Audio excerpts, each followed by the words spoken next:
So నేను doctor Jalagam Kavya Rao, regional medical head OSS fertility Warangal branch నుంచి. మన కేఎంసి కాకతీయ మెడికల్ కాలేజ్ ఆడిటోరియంలో ఇండియన్ మెడికల్ అసోసియేషన్ వరంగల్ తరపు నుంచి ఒక సిఎంఈ ప్రోగ్రామ్ అనేది కండక్ట్ చేయడం జరిగింది. దీనికి ఓఎస్ఎస్ ఫర్టిలిటీ స్పాన్సర్ చేశారు. సో ఓఎస్ఎస్ ఫర్టిలిటీ గత 16 సంవత్సరాలుగా మనకి భారతదేశంలో వివిధ ఇన్ఫర్టిలిటీ కారణాలకి ఏవైతే ఉన్నాయో వాళ్ళందరికీ కూడా పిల్లలు అవ్వడానికి చాలా హెల్ప్ చేశారు. మనకి వరంగల్లో స్టార్ట్ అయ్యి 9 సంవత్సరాలు అవుతుంది. అండ్ ఓఎస్ఎస్ ఫర్టిలిటీలో మెయిన్ గా ఏంటంటే అవగాహన సదస్సు జనాలలో కలిగించాలనేది ముఖ్య ఉద్దేశము.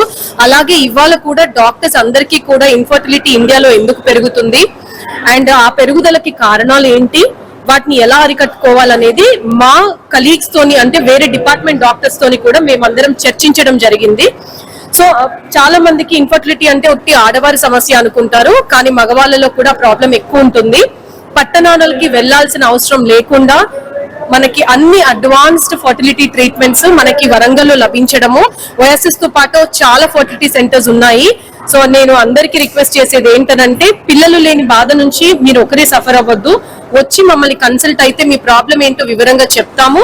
వాటికి తగ్గట్టు మీకు ట్రీట్మెంట్స్ సరి అయిన పద్ధతిలో అండ్ వీలైనంత వరకు మీకు ఫైనాన్షియల్ గా కూడా హెల్ప్ చేయడానికి అందరం ట్రై చేస్తాము. So please visit OSS fertility Hanamkonda branch, మనకు అంబేద్కర్ సర్కిల్ లో ఉంది. నేను ఎప్పుడూ మీకు అవైలబుల్ గా ఉంటాను, నేను మా టీమ్.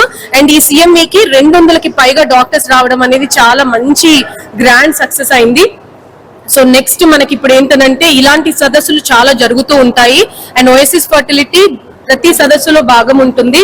ఫర్టిలిటీ ట్రీట్మెంట్స్ ఒక గైనకాలజిస్ట్ కి పరిమితం కాకూడదు, ప్రతి డాక్టర్ కి కూడా తెలియాలి ఎలా ఉంటాయి ప్రాబ్లమ్స్ ఏంటి అనేది. సో ఈ విధంగా నేను ఇలా ఇందులో పాల్గొనడం చాలా మాకు ఆనందంగా ఉంది.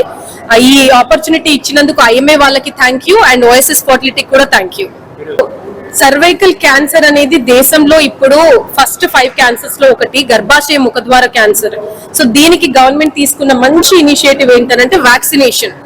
సో మనకి 14 years దాటిన అమ్మాయిలందరికీ కూడా వ్యాక్సిన్స్ గవర్నమెంట్ ఫ్రీగా ప్రతి బుధవారము మనకి పిహెచ్సిస్ లో ప్రొవైడ్ చేస్తున్నారు. అలాగే ప్రతి క్లినిక్ లో గైనకాలజిస్టుల దగ్గర కూడా మీకు హెచ్పివి వ్యాక్సినేషన్ అవైలబుల్ ఉంటుంది. దీని వల్ల మనము క్యాన్సర్ ని నివారించవచ్చు. ఫర్టిలిటీకి ఉన్న క్యాన్సర్ కి, సర్వైకల్ క్యాన్సర్ కి ఎటువంటి సంబంధం లేదండి.